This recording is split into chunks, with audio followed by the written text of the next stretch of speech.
Assalamu alaikum, урматтуу кыргыз элим, кыргызстандыктар, мекендештер. Урматтуу элим, урматтуу кыргызстандыктар. Азыркы убакытта Жайнагүл эже Ош областынан келди. Мындан бир канча убакыт алдын Жайнагүл эже боюнча биринчи жолу эфирибизди жасаганбыз. Канча убакыттан бери Жалил Атамбаев менен күрөшүп жүрөм. Жалил Атамбаевден жабыркадым, үй алдым эле. Ошол менин үйүмөн Жалил Атамбаевдин адамдары мени чыгарып койду деп кайрылды эле. Бирок бул боюнча биз Жалил Атамбаевга дагы Жалил Атамбаевдин жакын адамдары боюнча адамдары менен ортого салып Жалил Атамбаевга бир канча жолу айттырганбыз. Жалил, ушул ишти чындап эле адамды сыздатып атсаң, чындап эле адамды ыйлатып атсаң, ошо акчаны ошол мүлктү ордуна кой деп айтканбыз. Бирок тилекке каршы Жалил Атамбаев мага жооп келди. Каалагандай кыла берсин деп. Кудай буйрса, Кудай кааласа, урматтуу кыргыз элим, кыргызстандыктар, канча бир адамдар биздин номерибизди таап, ар кимди ортого салып келип атат. Колубуздан келишинче мамлекетибиздин президенти Садыр Жапаровго колубуздан келишинче жардам берүүгө аракет кылып жатабыз. Дагы жабыркап аткан адамдарга жардам берип атабыз. Ошого бүгүн Жалил Атамбаев менен ортосунда болуп аткан иш боюнча так Дана эже өзү айтып коюун туура көрдү. Чындыгында Кыргызстанда прокурорлор, соттордун баары иштебей жатканы бул ачык, айкын, белгилүү. Азыркы убакытка чейин соттор, прокурорлор акча сурап атат. Мына азыркы убакта эже деле айтып атат, сен ишиңди чечиш үчүн акча керек, акча берсең сага чечим чыгарып беребиз деп айтып атканы бул чындык. Соттон жабыркаган канча адам келсе, баардыгы гана ошол. Болбосо 10 күн нарыга, 1 ай нарыга, же 2-3 күн нарыга жылдырып эметип тигил бунун соттун таанышы өлүп калыптыр, прокурордун таанышы минтип калыптыр, бүгүн мына жактоочу жок болуп калды деп туруп ушинтип сотту жылдырып мафия болуп келип атат мындай айтканда. Ошого айтар элем, урматтуу соттор, урматтуу прокурорлор, силерди президентибиз Садыр Нуркожоевич, биринчиден Камчыбек Кыдыршаевич, Курманкул Токтаралиевичти жана башка Замир Курамаевичти жана башкалардын баардыгын президентибиз Садыр Жапаров ишеним көргөзүп койду. Бирок азыркы убакытта мага ушундай гана тарис калтырып атат.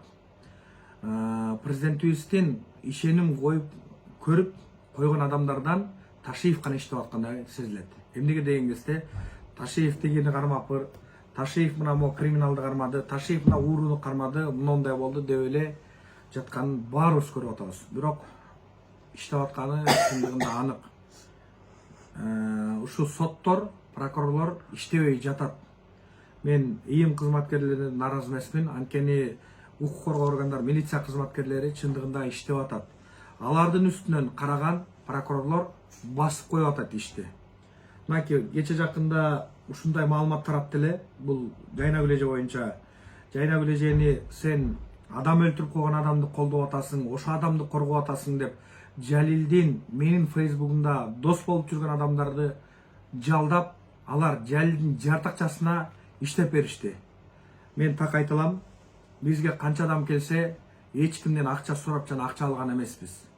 Алардын акчасы жана башка нерсеси, карапайым калктын эмеси бизди кызыктырбайт. Болгону адилеттүүлүк, болгону чындык кызыктырат бизге. Мынакей бир аксакалдын Жалил Атамбаевдер азыркы убакта ушундай кылып чыгарып атат, аялын өлтүрүп койгон деп Жайнагүл эжени каралап атат. Мен бунун адвокаты эмесмин. Бирок карапайым калкты колдогон, ошолорго колуман келишинче жардам берген, бийликке үнүбүздү жеткирген адамдардын биримин. Мыногу жерде токтомдордун баары турат. Эже өзү дагы айтсын. Азыркы убакытта тил менен мен аялымды өлтүрүп койду же мен жеримди алып койду эмес. Мыногундай фактылар болсо, мынакей бул жерде токтом чыгарып атат.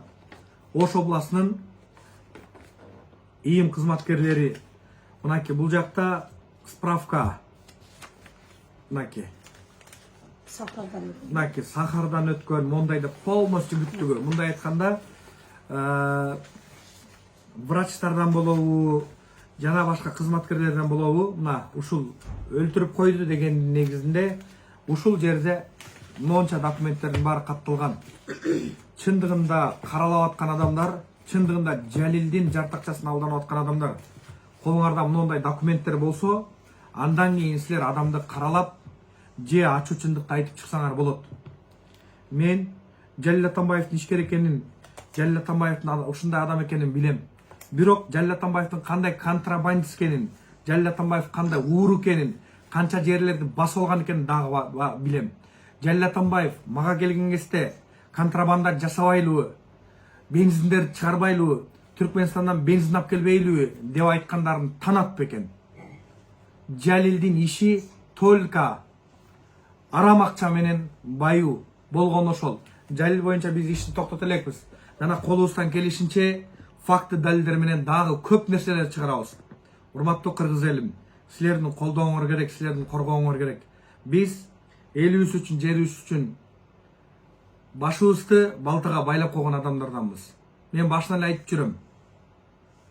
Мамлекетибизге өнүксүн, өссүн дей турган болсок, эч бир акчага, кызыкчылыкка жана башкага алданбай, кыйналып аткан кыргызга колубуздан келишинче жардам берели.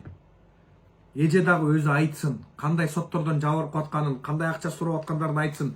Мынакей эже өзүнүн оозу менен айтып берсин. Мен эжеге айттым. Бул боюнча дагы бир нерсени баса белгилеп айтып коеюн. Менин аялымды өлтүрүп койду деп аткан киши мага будан 6-7 ай мурун келген. 6-7 ай мурун келип ушундай өлтүрүп койду деген кезде полный бүттүн карап биз чыкканда андай болгон эмес.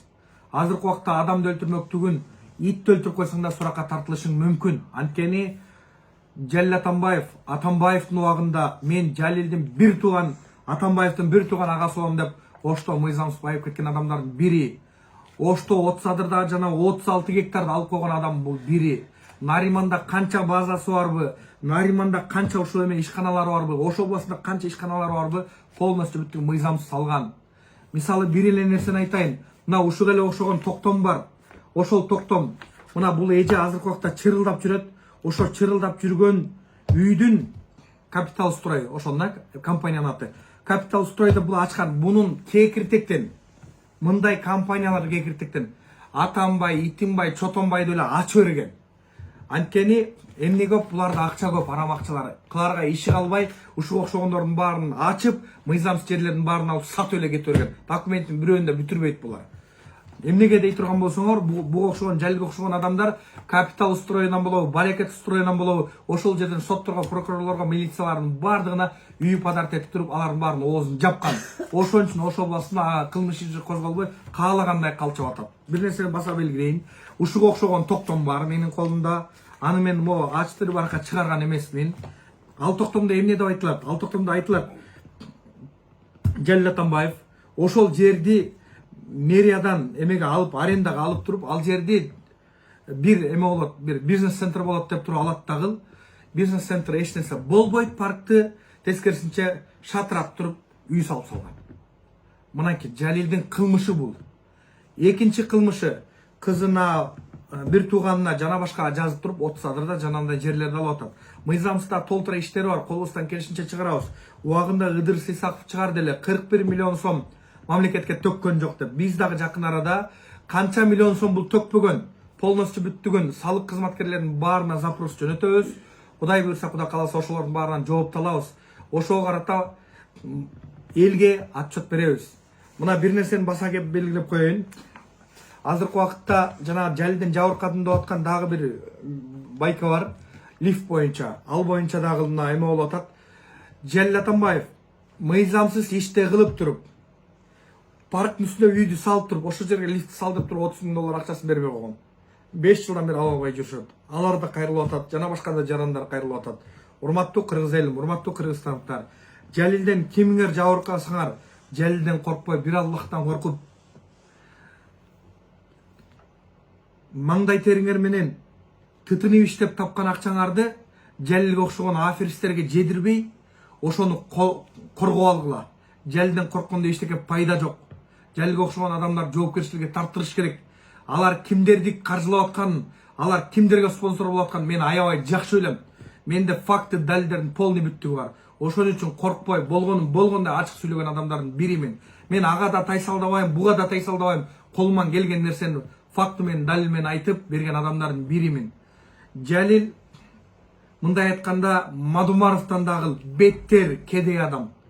Декларациясын карай турган болсоң, эчтекеси жок, чычка булагы жок. А бирок Жалил Кыргызстан полный бүттүгүн басып алган. Көмүр кен, алтын кен, дей койчу, жуу, суу, жер бүттүгүн басып алган. Мына азыркы убакта жакын арада чыгарабыз. Басып алган 30 адырда жерлерин $8.000, $6.000, $10.000, $12.000 помидор саткандай, алма саткандай сатып атат. Кудай буйрса, Кудай кааласа, бул акмактардын мүлктөрүн мамлекетке кайтаранга колубуздан келишинче аракет кылабыз. Жана бул иштин бардыгы президентибиз Садыр Нуркожоевичтин азыркы убакта көзөмөлүндө. Жакын аралыкта Жалилге жакшы кинолорду даярдайбыз. Жана жакшы кинолор менен колубуздан келишинче факты менен чыгарабыз. Ошого соттор, мен жыргаганыман барго, эфирге чыгып элдин укугун коргоп аткан жокмун. Силер мыйзамсыз иштегениңер үчүн, силер акмак болгонуңар үчүн, силер адамдардан пара алганыңар үчүн айла жоктон аргасынан биз чыгарып атабыз. Ушу иштин баарын мен эмес, силер кылышыңар керек болчу. Ажообуз президентибиз Садыр Нуркожоевичти уят кылып аткан адамдар силерсиңер. Ош областында мэрлер, Ош областынын губернаторлору, Жети областынын губернаторлору оозуңарды ачпай иштегиле. Канча деген адамдар пара алып кармалып атат. Канча деген адамдар ар кандай жабыркап атат. Жети областтан президентибиз Садыр Нуркожоевичке эч ким кайрылып келбеш керек. Проблеманын баардыгын ошол жерде өкүл болгондон бүттүн силер чечишиңер керек. Бизге мына Бишкекке издеп келип, номериңди берип койчу, каяктан сени табам деп келбеш керек. Мына азыркы убакта жер боюнча маселе өтө көп. Сокулукта да өтө көп. Мынакей шаардын тегерегинде өтө көп. Баардыгы менин номеримди издеп жүрөт. Жардам бер деп. Колубуздан келишинче жардам берип атабыз. Биз жалгыз бир адам экенбиз. Колубуздан келишинче жардам берип атабыз. Дагы да колубуздан келишинче жардам беребиз. Мен силерге айтам, урматтуу кыргыз элим. Мен мынакей бул жерде көрүп аткан адамдар эметип атат. Бирөөгө жалданып, бирөөгө алданып, же жазып берип койгон нерсесин окуган адамдардан эмесмин. Болгонун болгондой карап туруп, факты менен айткандардын бирибиз. Башка бир адамдарда болуп, өзүбүздү пиарлап, соцсетке чыгып, эртеңки келе турган шайлоодо депутат боло алайын деген адамдардан эмеспиз. Биз депутат болбой дагы, биз чоң кызматта отурбай дагы элге кызмат кылып атабыз жана кыла беребиз. Канча деген кыйналып аткан кыргыз элибиз кайрылып, проблемалардын баары чечилип кетип атат. Ошого урматтуу кыргыз элим, биздин убактыбыз бир аз тар. Ошого бул Жайнагүл эжеге эме берели. Жайнагүл эже сот боюнча, Жалил боюнча айтсын. Үйдү кантип алган, могул эмети жаланы жапты. Ошо постановлениянын полный бүттүгүн өзү да бир кыскача түшүндүрүп айтсын. Мен күйгөнүм, сен адам өлтүрүп койгон адамды эме кылган турбайсыңбы, колдогон турбайсың дегени аябай күйдүрдү да. Бул кагаздардын баардыгы менде эмеде WhatsApp'тан келген. Бирок колума албагандан кийин, WhatsApp'тан көргөндөн кийин колума алып туруп, эже менен отуруп туруп ошол убакта эме кылайлы дедик да. Мына эже да айтсын, өзү дагы башка бир адамдар, кээ бир каралып аткан эшектер бар, мындай эле айтайын. Көрө албай аткан иттер бар. Эжеден биринчи күнү жолуккандан баштап канча ай мурун жолуктум, мындай чечип көрөлү дедик, болбоду. Ошол убакытта да 1 сом акча сураган эмесмин. 1 сом акча бер деп айткан эмесмин. Мынча сомго чыгарып берем деген эмесмин. Колубуздан келишинче, мына эже да өзү ачуу чындыкты айтсын. Айтып атам, чындык ким тарапта болсо ошол жеңет деп айтып атам. Ошон үчүн урматтуу кыргыз элим, кыргызстандыктар, кайдыгер карабаңыздар. Мамлекет өнүгөт, өсөт десек, баардыгыбыз кайдыгер карабай, мыйзамдын чегинде жана айрыкча соттор, прокурорлор, элдин укугун коргой турган органдар, силер иштешиңер керек. Бул силердин ишиңер. Силер адилеттүү болбосоңор, Аллах Таала айтат, менин акымды жеп келе бергиле, мен силерди кечирем, бирок кул акысын жеп келбегиле, мен силерди кечирбейм дейт. Силер канча деген кыргыздын, канча деген элдин канын кашатып, акысын жеп атасыңар. Акыретке барганда кантип жооп бересиңер түшүнбөйсүң. Баарыңарга ыйман ынсап берсин соттор. Жакын арада мен ушуну билип алгыла, сотторго басым көргөзүп атат же моинтип атат деп ушинтип айтып атканда адамдар болуп атат. Сотторго басым көргөзгөндө мен чоң бир кызматта отурган жокмун. Соттордун адилетсиз экенин айтып атам. Ким туура эмес чечим чыгарган болсо, кыйналып аткан адамдарга жапа чегип аткан адамдарга жардам бербей турган болсо, сотторду мына баланча сотто эле коомчулукка чыгарыш керек. Коомчулук алардын жүзүн чындыгында тааныш керек. Сурайт экен ачык эле. Мынча миң доллар бар, чечип берем. Мынча миң бер деле азыр деле сурап атат. Сот чындыгында реформа боло элек. Ошондой болушу керек. Ошон үчүн силер айлыгыңар көтөрүлдү. Бүттүү көтөрүлдү. Бирок азыркы иштеп аткан ажообузду уят кылбай, колуңардан келишинче кыйналган карапайым калктын талабын талашканга аракет жасагыла. Жыргаганыман саат 11-де ушул жерде эфир кылып отурган жокмун. Жана эле сизге суроо, өзүңүз болгондой эме кылсаңыз, айтып берсеңиз, Жалилден жабыркап атканыңызды азыркы убакытта мына эже айтып атат. Күнү ушунчалык суук, квартира. Мына Жалил биздин үйүбүздү алып койгондон бери бир кийим менен болчубуз. Мына жайкы кийим менен чыкканбыз, азыркы убакытта мына бир сыйра кийимибизди сатып келип, мына азыркы убакытта алдыңа келдим деп айтып атат. Мына.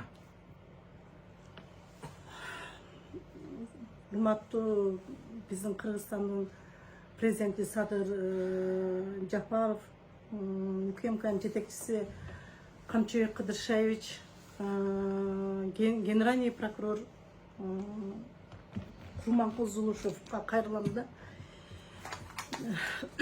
Биздин мына жабыркаганыбызга 5 ай болду. 5 айдан бери кража болду деп арыз жазып атабыз. Эч кандай эч нерсе болбойт. Карабайт.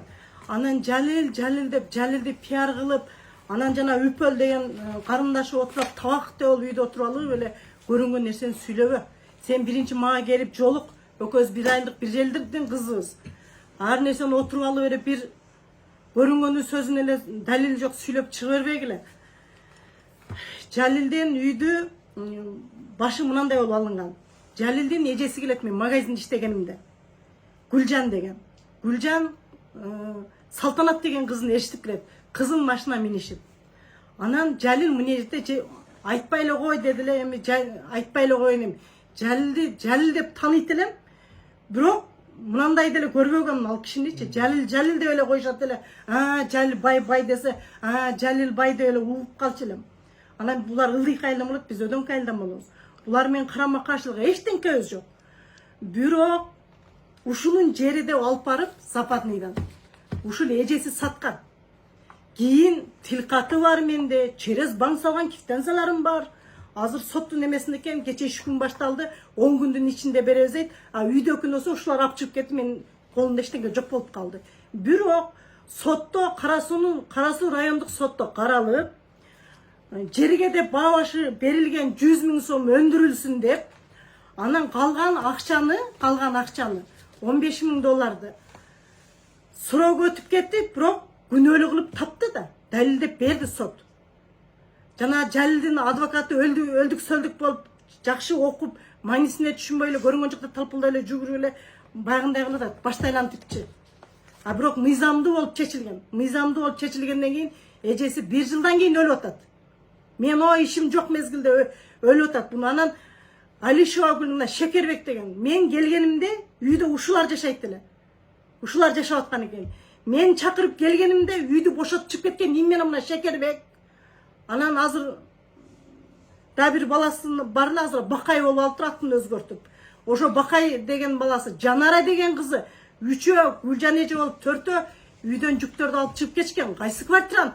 Кайсы квартираны айтып атат? Каякта квартирант болуп жашап атам мен? Мен сатып алганмын. Соттун протоколдору мына адвокаты окубайбы? Протоколдо баардыгы түшүндүрүлүп турат. Адвокат айтып атат, эмне үчүн бул Алишова неме жоопкерчиликтен неме кылыш керек? Буну баш тартыңыз, кыскартыңыз делону. Себебинде мошенник эмес. Жайнагүлгө жерди бере албай калды, бирок үйдү берип атпайбы? Үйдө жашап атпайбы? Эмнеси мошенник деп баардыгы протоколдун баардыгынан түшүп турат. Мына ортодо ойду келди сүйлөп, ушак сүйлөп, кечке кылар иши жок ушакчыларга мен айтайын. Кимиң кайрылып, ушул жөнүндө ушак укман келсе мага кайрылгыла.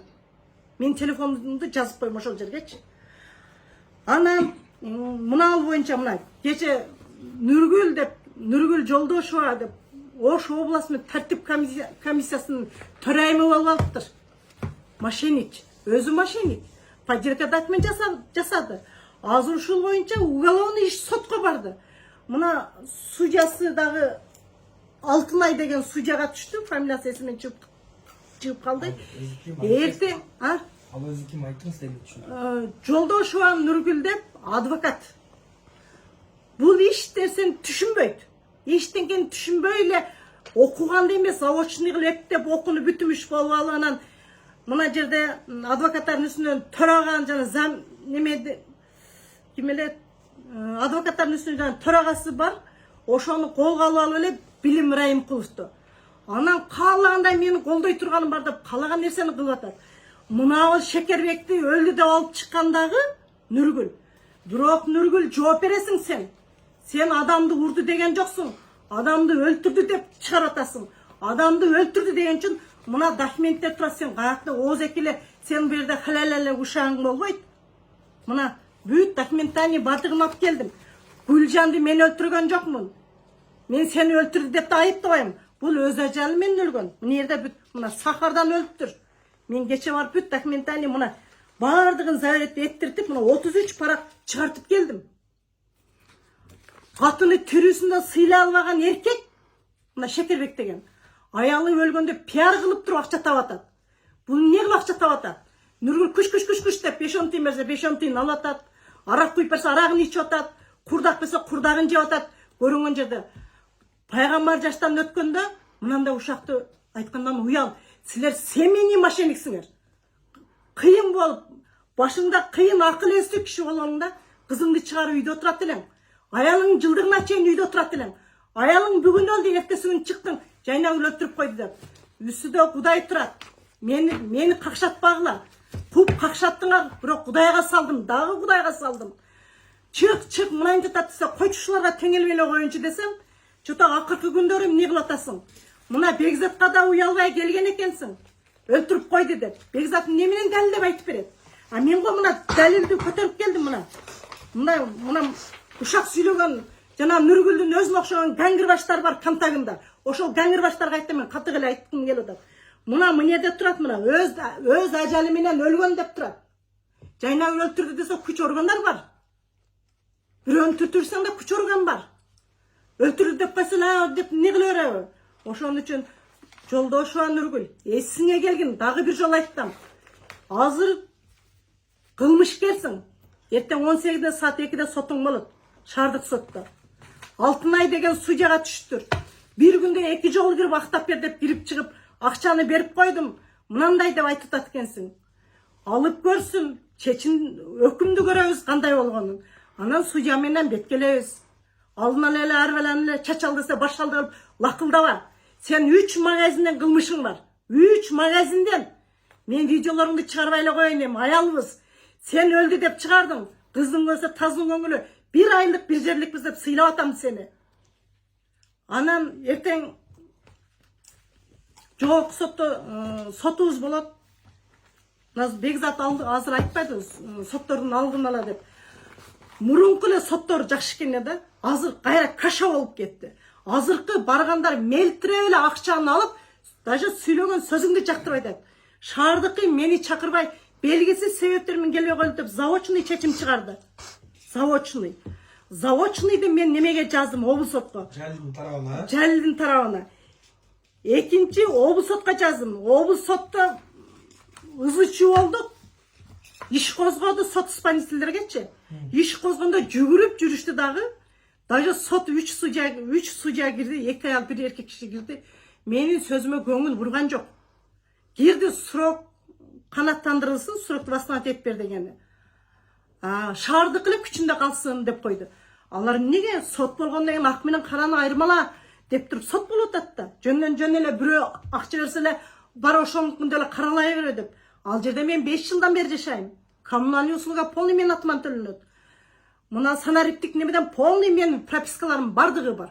Кошуналардан бери жазып берди, домком берди, бардык документтеримдин бардыгын алып келдим мен. Эртеңки жогорку сотто 3 судьяга түштүр, 3 өтөн аял экен. Мен бир адвокатты киргиздим, сүйлөшөйлү десем, Üçöne 3000 dolar deydi. 3000 dolar. Men 3000 dolardı kayaktan tamam. Jalil tonog'unasi kelgan so'ng sotdan tonoydi ekandan meni. Oşonuň üçin men sottorga aldın ala narazy bolatam. Ha, akçam aytypdyr. 3000 dolar alып kelse, Turtuyoga çeçilet. 3000 dolar alып kelbese, Jalilge çeçilet. Bu ne degen akmakçılık? Men aldın ala ugup alıp, munyagın muz, jön ele su sepkende muzdap geldim. Sot уже aldın ala çeçip, men uguzup koydum aga, çeçimdiçi. Men aldın ala bilip atam. Oşonuktan urmatlı sottor. Eldi köp kakşatpagıla. Kakşagandar bomuş bolup kaldı. Kakşagandar bomuş bolup kaldı. Aldın görüp atабыз. Eldin ıyı, eldin kargışı jaman. Oşon üçün ak menen köktü ayırmalagıla.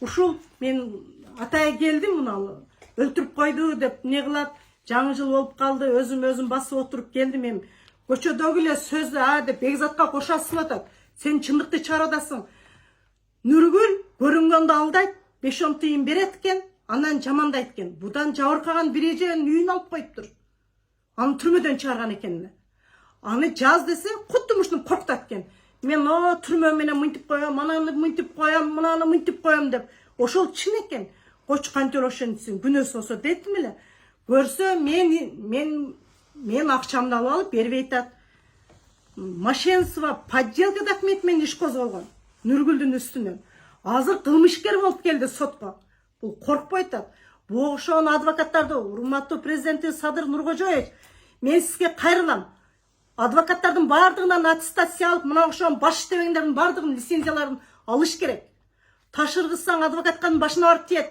бирок нөл аларга караганда эки жака жүгүрүп чапылып чоңдордун футболу болуп жүрүп биз анча мынчага биз түшүнөбүз адвокаттардын вообще нөлү ортодо пашта эле акча ташып тергөөчүнү жаман көрсөткөн прокурорду сотту жаман көрсөткөн адвокаттар болуп атат адвокаттар мына алдын ала сүйлөшөйүн сотуңузду деп кирип чыгып 3000 dolar деп чыкты мен эсим болуп калды 3000 долларда кишини койсоң бир комната общежитие аласың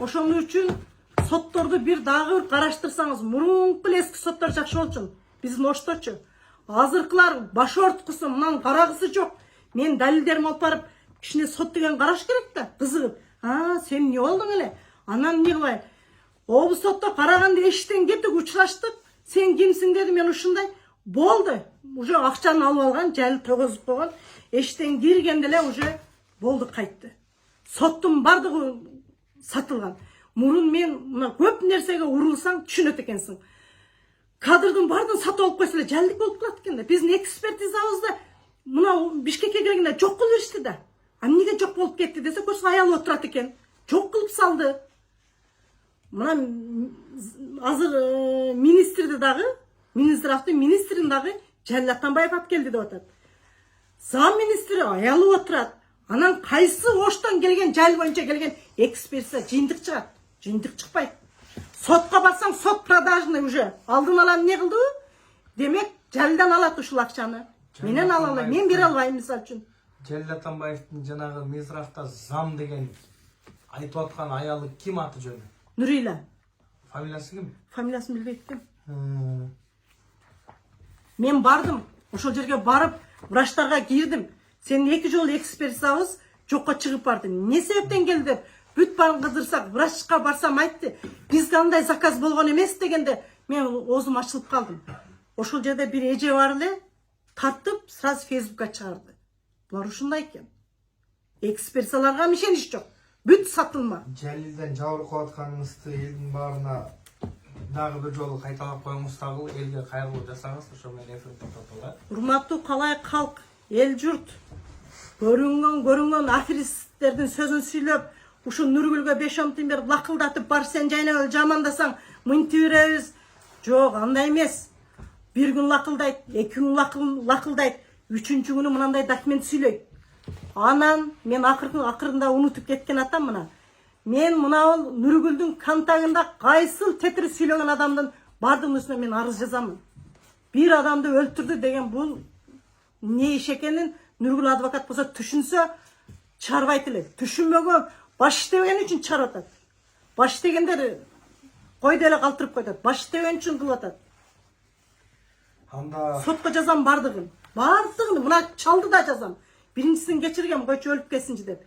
Men em geçirбейм, эми сотқа кайрылабыз. сотто сиз Бишкекте жайна эле сот болуп топпайсызбы? Кайсы жерде сот болот, качан болот, ошо боюнча айтсаңыз. Верховный сотто birinci günü 16'sında saat 2'de olur. Выселение боюнча болот. Үйүңүздөн чыгарып алган, Ооба, үйдөн чыгарган боюнча. Анан ошол хорошо түшүнүктүү. Ошол соттон кийин эфир жасайбыз. Чечим кандай чыгат экенин ошондо жасайбыз. Жалдын акчасын, жартырчасын булар да алып койду, бир Кудай билет. Албаса, адилеттүү чыгара турган болсо, сиз аласыз. Если жайлактан байка сатылбаса, анда мен аз документтеримди көтөрүп келдим, чечилет. Жок, уже Жалилдин акчасын алган болсо, 3 судья аял анда ошол Жалилдин акчасын алган болот. Понедельник түштөн кийин, соттон чыккандан кийин да эфирге чыгабыз буйрса.